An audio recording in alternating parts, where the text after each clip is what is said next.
भारत के सैनिक प्रधानमंत्री मोदी के चरणों में नतमस्तक हैं। ये कहना है बीजेपी के मध्य प्रदेश के उप मुख्यमंत्री जगदीश देवड़ा का।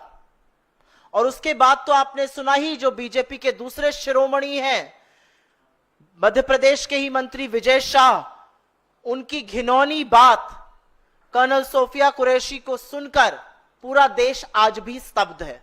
और उसके बारे में हाईकोर्ट ने क्या कहा उसको साझा कर देती हूं।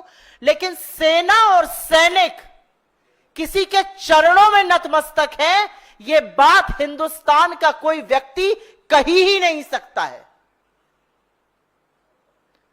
जिस सेना के शौर्य और पराक्रम के आगे पूरा देश नतमस्तक है, जो सेना हमारी सरहद से लेकर हमारी भूभागीय अखंडता, हम सबकी सुरक्षा सुनिश्चित करती है, जो जब जब देश पर संकट आता है, इस बार भी जब पहलगाम का आतंकी हमला हुआ तो दुश्मन को नाको चने चबवाने का काम जो सेना करती है, जिसने पाकिस्तान में घुसकर आतंकी कैंप निस्तो नाबूद किए, जिसने पाकिस्तान की रूह कपा दी, उस सेना के लिए कहना कि वो सेना किसी के चरणों में नतमस्तक है, यह पाप है। और यह पाप बीजेपी के लोग, बीजेपी के उप मुख्यमंत्री, उनके वरिष्ठ नेता लगातार कर रहे हैं।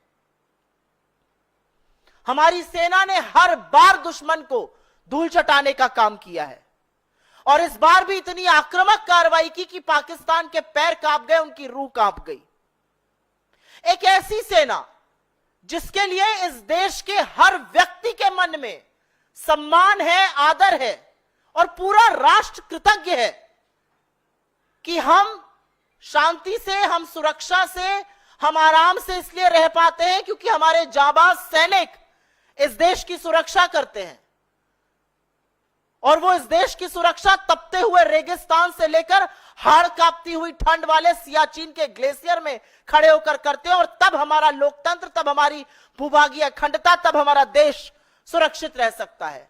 और ऐसी सेना के लिए जिस व्यक्ति के मन में इतनी दुर्भावना, इतने गंदे विचार हैं, वो व्यक्ति किसी भी पद पर रह ही नहीं सकता है। एक लोकतंत्र में उप मुख्यमंत्री रहना तो विचार के बाहर की बात है। और इस बार माफी मांगने से, इस बार खेद व्यक्त करने से काम नहीं चलेगा। इस बार ऐसे व्यक्ति को बर्खास्त करना पड़ेगा। इस बार बीजेपी मूक दर्शक नहीं बनी रहेगी। इस बार प्रधानमंत्री छुपे नहीं रहेंगे। और अगर आप ऐसे व्यक्ति को बर्खास्त नहीं करते हैं, अगर जगदीश देवड़ा की अभी कुछ घंटों में बर्खास्तगी नहीं होती है, तो यह माना जाएगा कि सेना को अपने चरणों में नतमस्तक करने की बात नरेंद्र मोदी कह रहे हैं, उनकी मौन स्वीकृति है, उनका संरक्षण है, वरना यह बात कहने की हिमाकत और हिम्मत कोई कर ही नहीं सकता है।